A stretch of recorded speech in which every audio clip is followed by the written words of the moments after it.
ધારીમાં રહેતા છોટુભાઈ બલોચ જે 16 વર્ષથી મુસ્લિમ સમાજમાં સેવા આપી રહ્યા છે ત્યારે આજે ઈદના પવિત્ર તહેવારની અંદર જે ત્રોફામાં કીડિયારું નાખીને કીડીઓને ઠંડક મળે એવું કામ કરેલ ત્યારે અનેકવાર કબ્રસ્તાનની અંદર અવારનવાર નવું કામ કરે છે।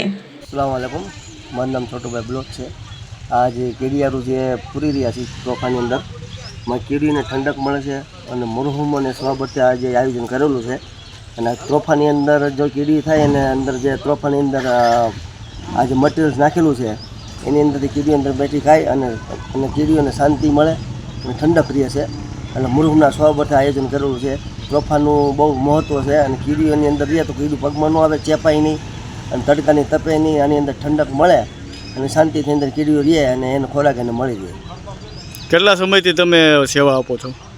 હું કબ્રસ્તાનની અત્યારે મારે 52 વર્ષથી હું કબ્રસ્તાનની અંદર 14 વર્ષથી સેવા આપું છું અને મને નવા વિચાર આવ્યા કરે હું બધું અલગ અલગ મારી મેળા કરું છું।